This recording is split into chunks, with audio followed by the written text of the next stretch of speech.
Boa noite, igreja. Nesses dias turbulentos, cheios de aflições, que a paz de Deus esteja inundando o coração de cada um dos servos, das servas do Senhor, com a sua graça maravilhosa. Amém? Meu amigo Dan, homenagem a você.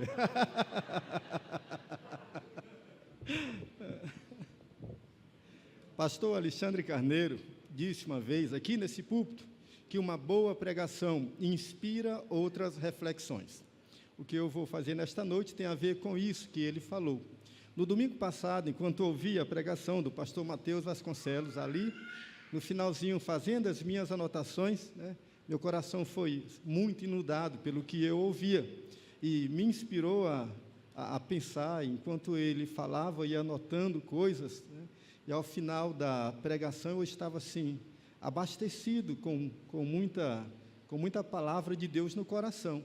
E isso me desafiou hoje, inspirado naquilo que a gente ouviu, trabalhar o mesmo tema que o Mateus, com alguns acréscimos, tá bom, Mateus? Então, queria, com a palavra de hoje, somar aquilo que Deus já falou ao nosso coração no domingo passado, para que esta percepção do texto seja cada vez mais ampliada, e como corpo, principalmente corpo de ministro, a gente compreenda a profundidade do texto bíblico e toda a sua natureza gigante que ele tem de falar ao nosso coração de inúmeras maneiras. Portanto, quero pedir licença ao pastor Mateus, pastor Mateus, para utilizar o mesmo texto, e fazer aqui alguns acréscimos de compreensão desse texto maravilhoso que é o texto de Marcos.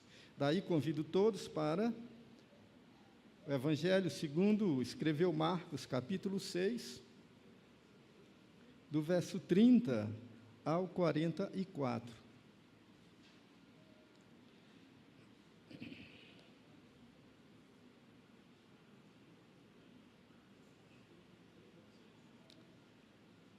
Marcos 6, 30 ao 44. A minha versão é a versão de Almeida, tradicional, corrigida. E ela diz assim: E os apóstolos ajuntaram-se a Jesus e contaram-lhe tudo, tanto o que tinham feito como o que tinham ensinado. E ele disse-lhes: Vinde aqui, à parte, a um lugar deserto, e repousai um pouco, porque havia muitos que iam e vinham, e não tinham tempo para comer. E foram sós em um barco para um lugar deserto. E a multidão os viu partir. E muitos conheceram, então correram para lá, a pé, de todas as cidades, e ali chegaram primeiro do que eles, e aproximavam-se dele. E Jesus, saindo, viu uma grande multidão e teve compaixão deles, porque eram como ovelhas que não têm pastor. Então, passou a lhes ensinar muitas coisas. E, como o dia já fosse adiantado, os seus discípulos se aproximaram dele e lhe disseram: O lugar é deserto, o dia já está muito adiantado. Despede-os para que vão aos lugares e aldeias circunvizinhas e comprem pão para si, porque não têm o que comer. Ele, porém, respondendo, lhes disse: Dai vós de comer. E eles disseram-lhe: Iremos nós e compraremos 200 dinheiro para lhe darmos de comer? E ele lhes disse: Quantos pães tendes? E de ver. E sabendo eles, disseram: 5 pães, 2 peixes. E ordenou-lhes que se fizessem assentar a todos em ranchos sobre a erva verde. E assentaram-se, repartindo-se de 100 em 100 e de 50 em 50. E tomando ele os 5 pães e os 2 peixes, levantou os olhos aos céus, abençoou e partiu os pães, e deu aos seus discípulos para que os pusessem diante deles, e repartiu os 2 peixes por todos. E todos comeram e ficaram fartos. E levantaram 12 cestas cheias de pedaços de pão e de peixe. E os que comeram os pães eram quase 5.000 homens. Pai, nós adoramos o Teu nome. Nós agradecemos a Ti pelo privilégio da caminhada contigo, da redenção que Tu deu a cada um de nós. Nós Te louvamos, Senhor Deus, não só pela vida eterna, mas pela presente vida, vivendo em testemunho a tudo aquilo que Tu providenciou para nós. Te pedimos que nesta noite, mais uma vez na Tua casa, em torno dos Teus servos e servas, ó Pai, olhando para o texto bíblico, o Teu Espírito nos inspire, ó Pai, a compreender a Tua doce vontade. Que Tu abençoe a nossa vida, seja misericordioso conosco, fale ao nosso coração, e que todas as portas da nossa alma estejam escancaradas, ó Pai, para que Teu Espírito fale, Senhor Deus, aquilo que lhe aprouver, a despeito, Senhor Deus, do instrumento que Tu usa, Pai, Tu possa, meu Senhor Deus, com graça, alcançar o coração da Tua igreja e nos desafiar, Senhor Deus, a coisas sempre novas.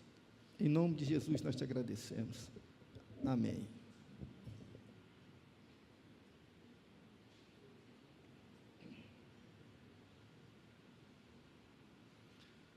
Tentando explicar o que a gente quer levar os irmãos e irmãs a compreenderem.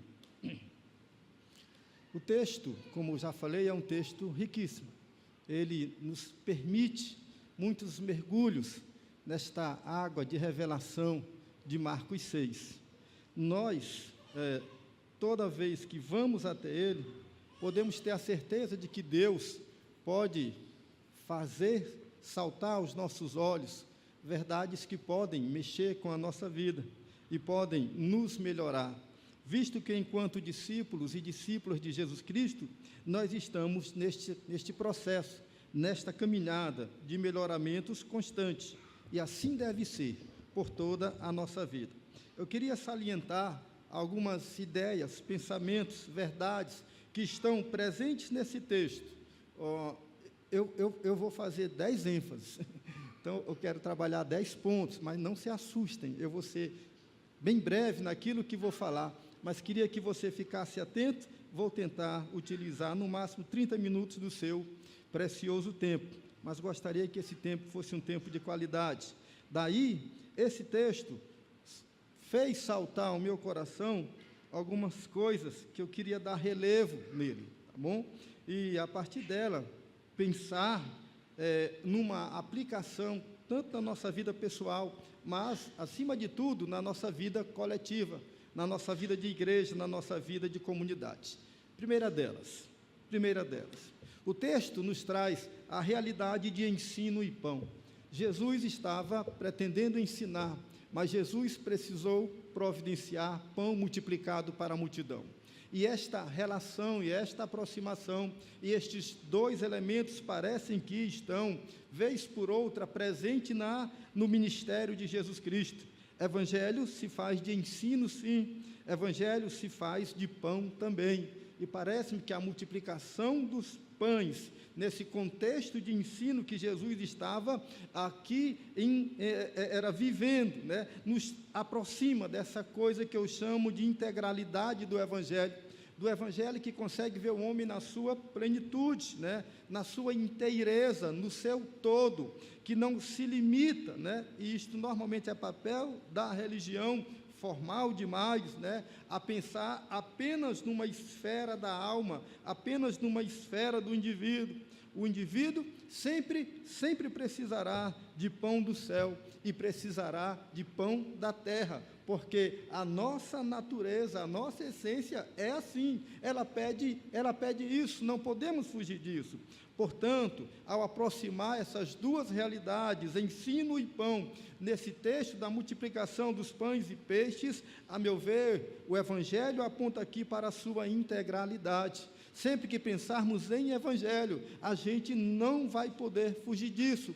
Sempre será a nossa responsabilidade evangelizar o mundo e cuidar do mundo. Sempre será a nossa responsabilidade realizar a missão de resgatar almas, mas também de cuidar de vidas, de cuidar de pessoas. Não temos como fugir a isso. Jesus Cristo fez isso, ele não se negou a isso, e mesmo aqueles que foram ouvintes esquecidos, ele não negou a bênção do milagre, fosse da cura, fosse do pão que ele providenciava.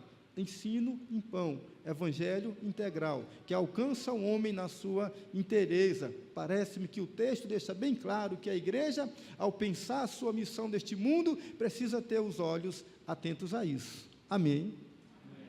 A segunda coisa que me salta aos olhos, a ideia de despedir ou de providenciar. Parece-me que o texto, ele ressalta isso, quando eles estão diante daquela loucura de ver tanta gente, e gente já expressando fome, e eu penso que os primeiros a reclamar devem ter sido as crianças, que porventura estivessem acompanhando, né, aquela multidão, e os discípulos se aperceberam disso.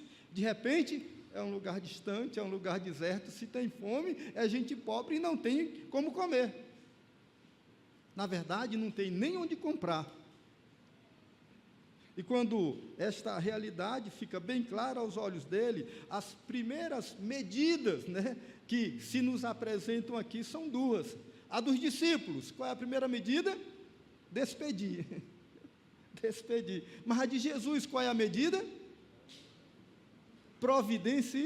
Providenciar. Olha como isso é a nossa cara, né? Normalmente, quando lidamos com coisas desta ordem, com desafios dessa magnitude, a gente quase que naturalmente acaba esboçando essas duas reações, ou despedir ou providenciar. Nós, com muita facilidade, costumamos despedir aquilo que é pesado, aquilo que a gente acha que não é nossa responsabilidade. Aliás, é essa a justificativa dos discípulos em despedi-la. Isso não cabe a nós. Despede para que eles vão e cuidem disso. Não é nossa responsabilidade. E isso normalmente fala deste lado humano da igreja, que diante de desafios que a gente não consegue se esconder, a gente tem a tendência de despedir. Mas o Cristo do Evangelho sempre vai nos convidar a providenciar. Despedir ou providenciar? A reação dos discípulos, a reação de Jesus. Este verdadeiramente, ou aliás, é o verdadeiro chamado ao exercício da diaconia da igreja. E não me entenda diaconia como este ministério específico que nós temos na igreja, não. Eu estou falando da diaconia, o serviço que todo cristão foi chamado a fazer. Todos nós somos servos, diáconos, aqueles que servem a este mundo. E na nossa vida, na nossa caminhada cristã, este exercício da diaconia, ela precisa estar presente, seja nas nossas individualidades, seja na nossa coletividade, como igreja, como corpo. Despedir ou providenciar, qual tem sido a nossa resposta mais frequente? Qual tem sido a nossa reação mais imediata quando lidamos com situações como esta que o texto nos mostra, que a gente se sente agora constrangido a fazer alguma coisa ou não? Por vezes a gente prefere fechar os olhos, e essa é a maneira de dizer que estamos despedindo. Somos desafiados por Jesus a providenciar, a de fato fazer o exercício da diaconia cristã que Deus deu a cada um dos seus filhos e filhas. Vocês entenderam isso? Nem todo mundo, né? Vocês entenderam isso? Ah, todo mundo entendeu, graças a Deus. Então a gente pode passar para a terceira reflexão, né? Uma multidão e 5 pães e 2 peixes. Uma multidão, 5 pães, 2 peixes.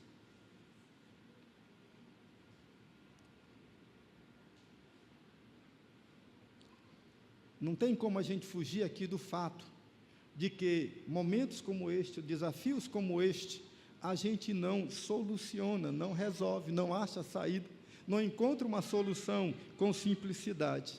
A gente tem que ir para um outro degrau de percepção de vida, outro degrau de modo de vida, que é o degrau e modo de vida da fé. É neste momento que somos desafiados à fé. É neste momento que temos as nossas crenças desafiadas. É nesse momento que as nossas convicções, que costumeiramente a gente verbaliza, né? Seja no espaço litúrgico, seja nos nossos espaços de convivência, seja nas nossas afirmações doutrinárias, né? Elas são desafiadas. Daí, um momento como esse, quando temos uma multidão, 5 pães e 2 peixes, inevitavelmente nós somos compelidos à fé. Quando a gente vê, olha e acha que não tem outra maneira de fazer, né? Não tem outra maneira de lidar com ela. Aliás, a gente pode dizer que a fé antecede a diaconia. A fé antecede ao serviço. Porque eles tiveram fé, eles fizeram.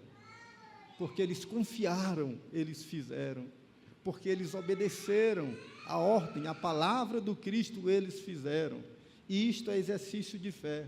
É muito interessante quando estamos diante de alguma dessas situações na nossa vida de igreja, a gente pensa no que tem que fazer, no que tem que realizar, nas muitas demandas da vida da igreja, e a gente fica olhando para onde vai, como faz, e a nossa primeira resposta, a nossa primeira consulta, né, é ao tesoureiro. E aí, tesoureiro, como é que está?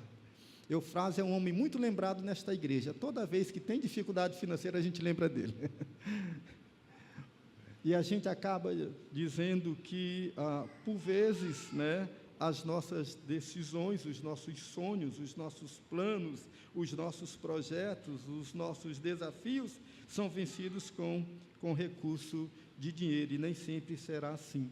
Por vezes, precisamos pôr o exercício da fé, pôr a fé em ação, porque uma multidão, 5 pães e 2 peixes, é para arrepiar os cabelos, né? É para arrepiar os cabelos. Precisamos, sim, de uma dosagem, de uma boa dosagem de fé. Eu quero voltar um pouquinho ao ponto 2, despedir ou providenciar. Isso é tão legal que a gente precisa ter, assim, inspirações na vida. E quando eu estava refletindo, eu me lembrei de uma pessoa da igreja, de um irmão da igreja. Veio assim à minha mente, e eu queria ser fiel àquilo que Deus colocou no meu coração naquele dia, naquela noite, né, e nos dias seguintes, né, para ressaltar, despedir ou providenciar. Aí me veio aqui na minha cabeça, olha, o teu nome, ó Josiel, eu lembrei de ti, lembrei do teu testemunho, da tua fala lá no retiro, né? Cara, e aquilo assim me comoveu tanto, porque, olha gente, né? A pessoa tem aqui um desafio gigante, né? Ele cuida do avô da esposa dele. Olha, não é o pai dele, não é o avô dele, é o avô da esposa dele. Ele contando como fez isso e como faz isso, gente, é de uma grandeza tão grande, cara, você me animou a fé, Josiel, você me animou a fé, né? Como é legal, cara, qualquer um outro despediria,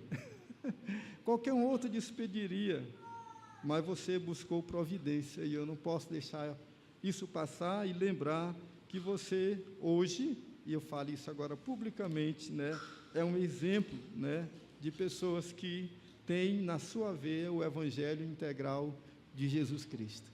Não despede, providencia. E eu quero agradecer a Deus pela tua vida, tá bom? E a vida da tua família, a vida da Adeilane, claro, a Adeilane é grande inspiração para ele, né? Fosse outra, né? Portanto, uma multidão de 5 pães nos inspira a pensar na fé, no exercício da fé, em muitos momentos da nossa vida. Esses dias foram dias muito difíceis emocionalmente para a gente, né?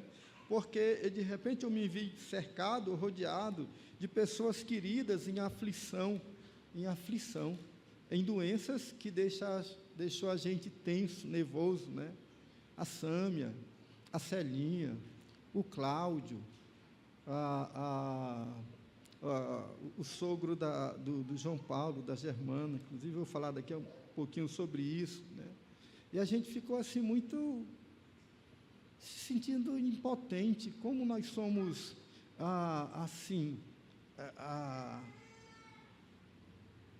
surpreendidos, né, por coisas que a gente não espera, e eu fico pensando na dor dessas pessoas. E nessas horas assim, dá uma sensação de desânimo, de impotência muito grande. E normalmente o que a gente consegue fazer é buscar refúgio na fé. E é muito legal como rapidamente os irmãos dão os braços, se irmanam, estamos orando, vai dar certo, a gente está junto, e todo mundo meio que cria uma corrente de fé, e parece que aquilo anima o outro. Eu não sei de que maneira Deus faz isso, Ele tem os seus modos, mas parece-me que isso assim é uma coisa que tem força, né? Que alcança, e que muda essas histórias. A gente pode celebrar até agora coisas muito boas a esse respeito, porque tem momentos da vida que é de fato a fé, é fé somente, não tem outra coisa a fazer, é mergulhar na fé, esperar na fé, exercitar a fé. Mais um destaque nesse texto: pensar em lugares desertos e proximidade da noite, né? Ele diz que o lugar é deserto e a noite está chegando, e essas coisas também, elas meio que tocam assim o coração.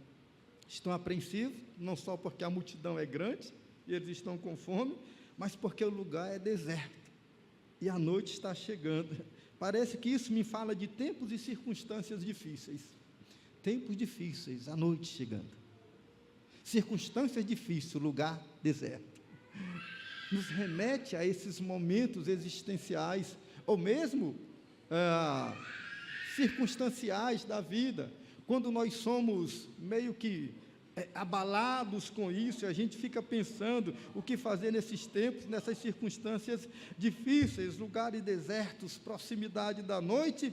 E aí eu sei que muitos dos irmãs lidam com isso com muita resiliência, aquela resiliência da esperança, daqueles que esperam com confiança, daqueles que não se desesperam, daqueles que são capazes de mesmo na tensão, né, do momento, do problema, eles têm assim uma maneira graciosa de lidar, de conduzir esse momento sem serem abalados. Aí eu queria citar aqui outra coisa que eu achei muito legal, queria lembrar de outras pessoas aqui. Bom, vocês sabem que todo domingo a gente tem as nossas equipes de lanche, né, que fazem lanche para arrecadar recursos, para pagar o anexo, para manter aí em dias aí as salinhas das crianças e os outros projetos da igreja. E esses dias têm sido muito difíceis, né? Domingo após domingo a gente não tem conseguido. E eu assim, apreensivo, né? Falei com as irmãs, essa semana é a nossa equipe. Irmã, vamos fazer uma coisa bacana, né? Não vamos deixar passar, não, vamos nos esforçar. E aquela animação. E ela, está certo, vai dar certo, o que é que a gente pode fazer? E ela pegou logo a ideia, né? Abraçou, e o João Paulo chegou junto, vamos fazer, né? Aí todo mundo começou a entrar, a Carol, as meninas, aí eu fiquei animado, né? Isso que legal. Foi legal a reação. Mas sabe o que foi constrangedor para mim? E foi assim, mais uma lição de vida, que a Germana estava com o pai dela na UTI, gente. Cara, está com o pai na UTI, gente. E quando eu falei, qualquer um de nós, rapaz, não tenho nem cabeça para isso. Não tenho nem cabeça para isso. Ela, em nenhum momento falou nada, disse que vai dar certo, vamos fazer isso, o que é que vocês têm de ideia? Desculpa a expressão, eu estou até em público, todo mundo vai ouvir, mas eu me senti uma merda, sabe? Uma caca do deserto, do universo. Cara, que coisa, que graça maravilhosa Deus derrama na vida de pessoas que conseguem, em momentos como esse, com o coração com tanta resiliência, enfrentar lugares desertos e proximidade da noite, enfrentar tempos e circunstâncias difíceis e manter-se fiel aos seus propósitos. a sua missão cristã, ao serviço dedicado. Não, cara, isso tem que ser uma lição. Eu tinha que falar isso, né? Tinha que falar isso, lembrar do nome da Germana e do João Paulo. Vocês dois são inspiração para a nossa vida. Eles não estão aqui, estão lá atrás trabalhando, mas eles vão ouvir depois e vão saber disso, né? São inspiração. Hã? É mais inspiração. Estão lá ajeitando. Gente, se sobrar um item desse lanche de hoje, vocês estão pecando, viu? Essa comida é diferente. Ah, sério, não é? É, né? Glória a Deus. Bom, há uma coisa muito bacana nesse texto, quando os discípulos se dão conta dessas realidades e pensam no tamanho do problema, eles esboçam em números, né? Eles esboçam matematicamente, né? Aliás, economicamente. Eles dizem, nem 300 dinheiro resolve o problema que a gente está enfrentando. Era muita coisa, viu, gente? E aí me vem na minha cabeça exatamente isso. Falei há pouco, estou aqui enfatizando, né? O nosso imediato modelo de provisão, né? Sempre é dinheiro, né? Nosso imediato modelo de provisão. Sempre é dinheiro. Então, ele olha para a multidão, olha para o tamanho da encrenca e diz assim, nem 300 dinheiro dá conta. Não é assim que a gente diz quando quer fazer qualquer coisa? A gente olha logo para os nossos recursos e diz, não dá. Não posso, não tem jeito. É nosso imediato modelo de provisão. Mas há coisas da vida em que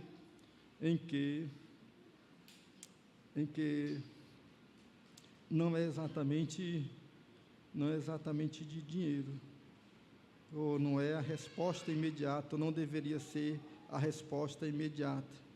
Acho que a primeira resposta, né?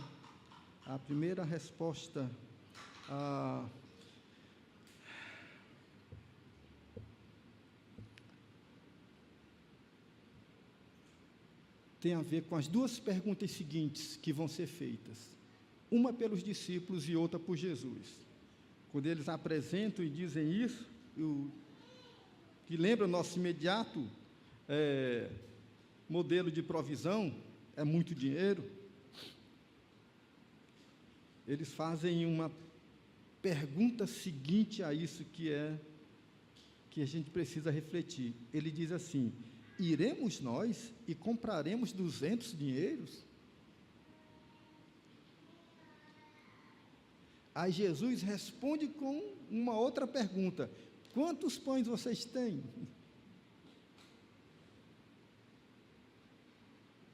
Parece que a grande ênfase da primeira pergunta dos discípulos é nós? É nós? O Senhor está dizendo que é nós que vamos ter que fazer isso?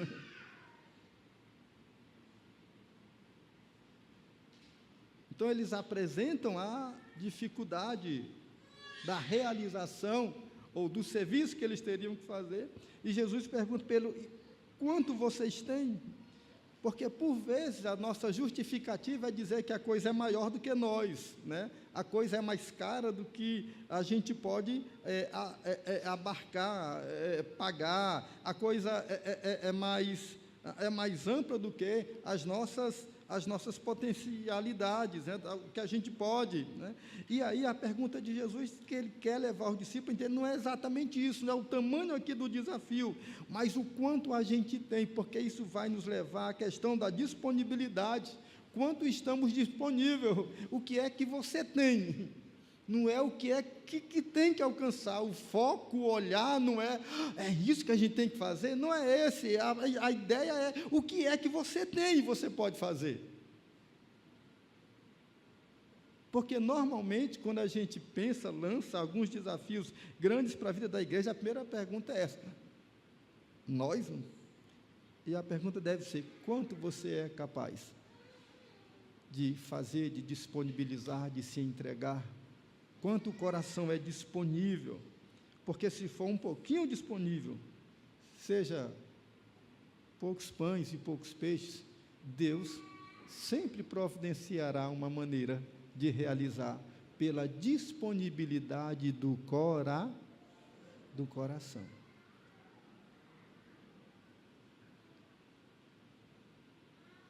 Não é questão de dinheiro, é questão de disponibilidade do coração. Não é questão de recursos, é questão de disponibilidade do coração. Parece-me que essa é a lição principal. 7º lugar, pensar em repouso e compaixão. Toda a história começou por quê? Porque Deus queria levar os discípulos para um lugar de Quem está aqui comigo? Toda a história começou por quê? Porque Deus queria levar os discípulos para um lugar de repouso. Vão repousar. Está muito intensa. Está muito intenso. E quando eles chegam lá, o que acontece? Nada de repouso. Já tinha uma demanda gigantesca lá na frente. Diz que eles botaram a mão na cabeça, lá vai o nosso repouso, né? E foi exatamente isso que aconteceu. Repouso e compaixão. Algumas vezes os desafios da fé nos tira da nossa zona de conforto, do nosso repouso agradável e nos coloca no exercício da missão. E sempre que isso acontece, a compaixão precisa prevalecer. Não estou dizendo que a gente deve se exaurir, né, no serviço coletivo, mas eu entendo que, por vezes, a gente precisa de doses de sacrifícios extras, né, em busca da concretização do projeto do Reino de Deus. A Bíblia diz que o Reino de Deus não é um trabalho leve e fácil, né? Diz até que você precisa impor força para entrar nele, né? Utiliza-se a força. O reino é desafiador, né? O reino nos coloca em perigo, o reino nos deixa à mercê de certas violências, o reino coloca desafios grandes para a vida da gente, o reino precisa ser expandido, portanto, ele necessita de trabalhadores, né, de gente que rala, né, de gente que trabalha. O reino é exigente, e nesse sentido, quando a gente olha para essa questão que o texto de Marcos nos apresenta, busca-se repouso, mas de repente a gente tem aqui a compaixão entrando para alimentar, né, a missão que precisa ser feita, e o repouso, infelizmente, tem que ser dado no stand-by para retomar depois. É fácil falar isso para mim, porque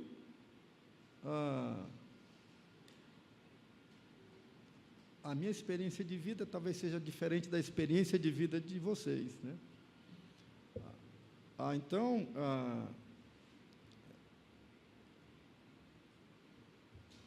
a gente já pastoreou a igreja que não era essa bênção de ter 7 pastores, né, e mais uns 7, né, ali quebrando a casca do ovo. Não era essa bênção. Era o pastor só, né, para pregar umas, 6, 7 vezes por semana, né, para visitar todo mundo, para aconselhar todo mundo, está em todas as programações da igreja, trabalhava de 6 da manhã até 6 da noite, 6h30 entrava no seminário, saía 11 horas, ia para casa, e o domingo todo na igreja. Coisa de doido, né? Quase infartei.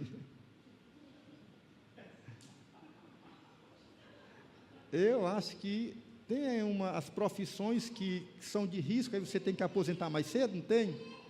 Tem que botar pastor também no meio dela, viu? Juro que tem.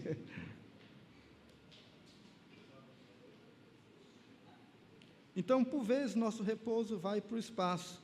Quando somos levados pela compaixão,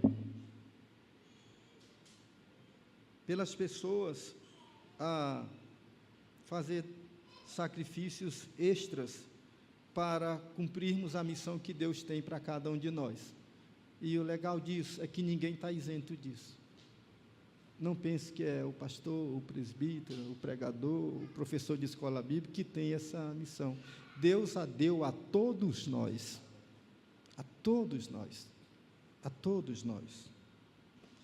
Mais uma coisa, rapidinho. Eu já estourei os 30 minutos? Já? Dá só mais 5? Pronto, para concluir, né? Recolhimento e divisão. Outra coisa muito bacana, né, que eu acho legal aqui. Ele manda recolher e depois dividir. Essa é a extraordinária matemática divina, né? Esta é a matemática divina mais impressionante do mundo.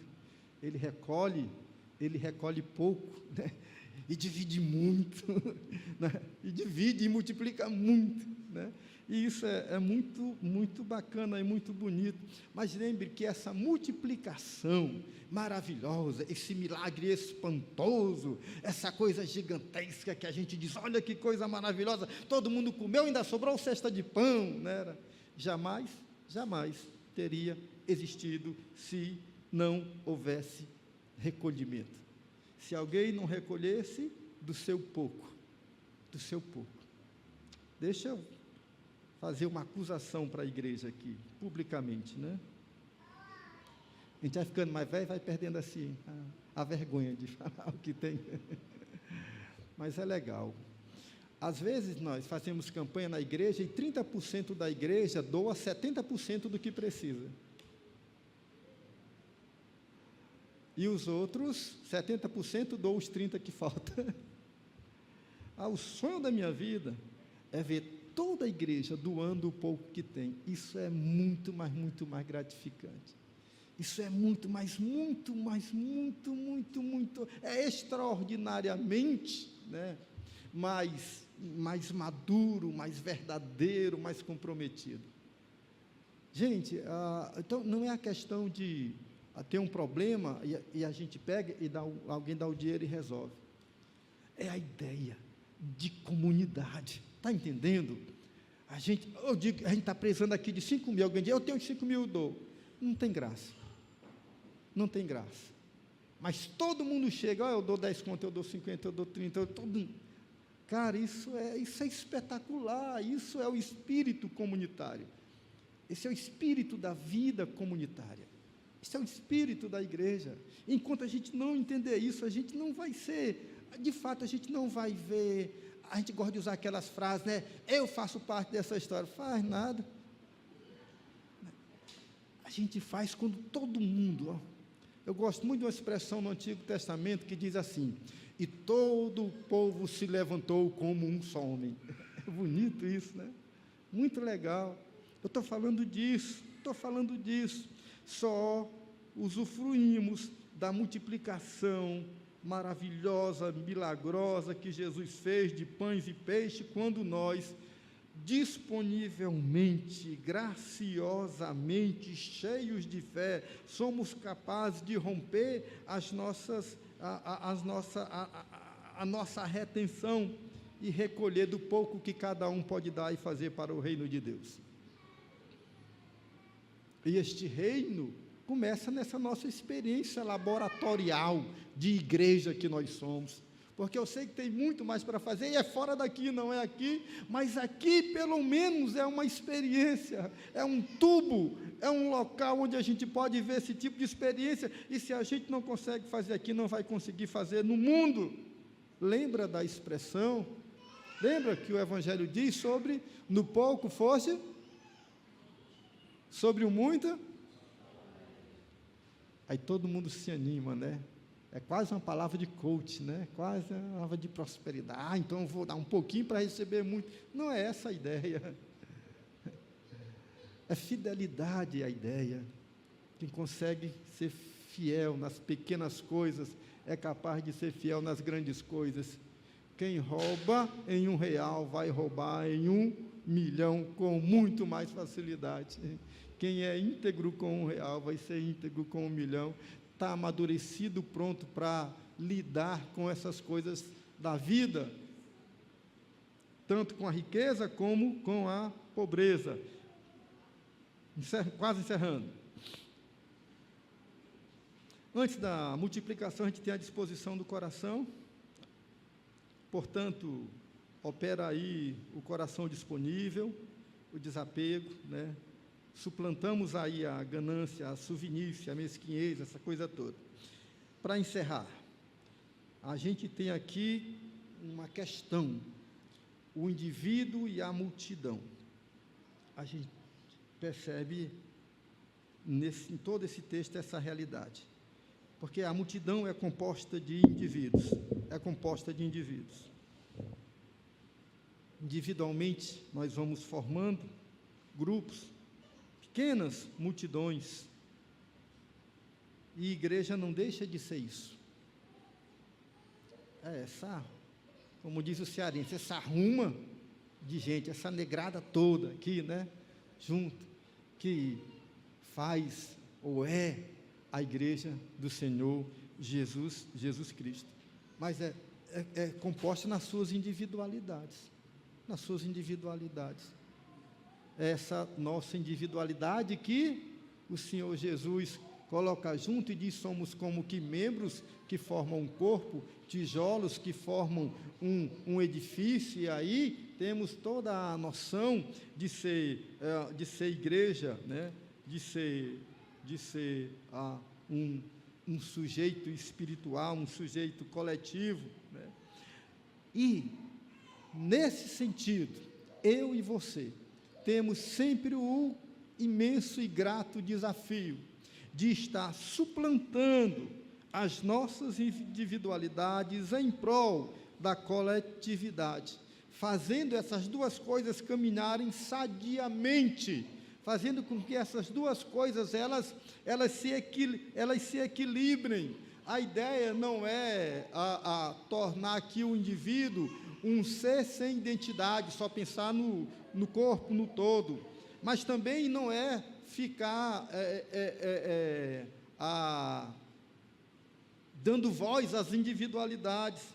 É cada um compreender o seu papel dentro desta coisa maravilhosa que é o corpo do Senhor Jesus Cristo, entendendo a nossa missão, o nosso papel e o que a gente tem que estar fazendo para que, enquanto igreja, a gente cumpra a nossa missão neste mundo. Daí, penso que algumas coisas estão presentes em toda essa história e outras aqui eu estou acrescentando, mas quando isso acontece, para que os nossos olhos vejam, né, a maravilha do milagre, da ação de Jesus, do poder manifesto de Deus, da missão cumprida, dos olhos dos famintos, agradecidos, né? Que a gente veja brilho no olhar das crianças que estavam ali naquela história, para que a gente veja vida surgindo ali no meio do povo. A gente tem que ter essa consciência. Houve alguém com pão e peixe que foi capaz de entregar, que quebrou a sua individualidade, que pensou no todo, na multidão, e assim promoveram naquele dia um momento espetacular, aquelas lembranças que a gente não quer esquecer, um dia, como diria nosso querido pastor João Paulo, um dia memorável, né, para ficar na mente de todo aquele povo. E se queremos viver essas realidades, a gente tem que fazer sempre valer o papel da misericórdia, porque tudo começa com isso. Jesus olhou e teve misericórdia do povo. Sem misericórdia a gente não consegue avançar nessas coisas. E este mundo frio, mecânico, violento de hoje quer sempre nos roubar isso. A gente está sempre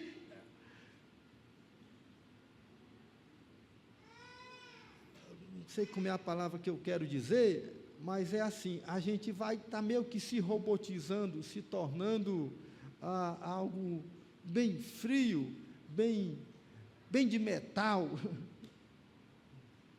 e esquecendo o papel da misericórdia nas nossas ações, no nosso dia a dia, nas nossas palavras, no nosso relacionamento. Portanto, temos que pensar em misericórdia, temos que pensar em doação, quem deu pão, quem deu peixe, temos que pensar em serviço, os discípulos que se disponibilizam a organizar todo aquele momento, temos que pensar em desprendimento, alguém que abriu mão do seu pessoal para pensar no todo, temos que pensar em superação do nosso egocentrismo, temos que pensar em sentido de pertencimento, fomos parte de um todo, temos que pensar em participação, temos que pensar em uma série de coisas que tiram-nos da nossa individualidade e nos permitem viver a realidade de corpo. Temos que pensar em perdão, em recomeço, em renovos, temos que pensar em novas histórias, temos que pensar em unidade, temos que pensar, né, em amor, temos que pensar em união, temos que pensar em paz, temos que pensar em justiça, temos que pensar, essas coisas precisam estar no nosso coração, porque o mundo está roubando isso da mente das pessoas. As pessoas hoje querem ter, querem prazer e querem holofotes. E isso está gerando um ser humano pequeno.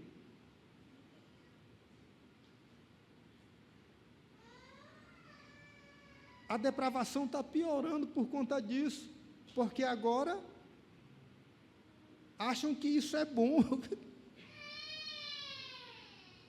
e acham que isso é tudo. E os sentimentos mais fraternos do coração humano estão se esvaindo, mas há resgate.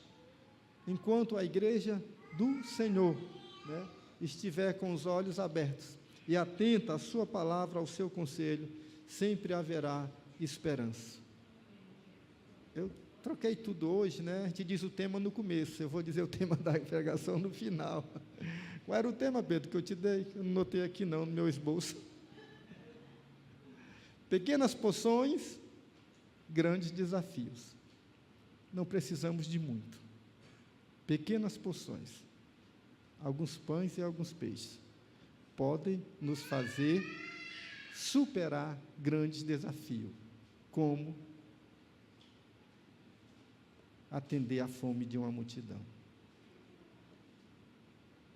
E cada um de nós dê a nossa porciúncula.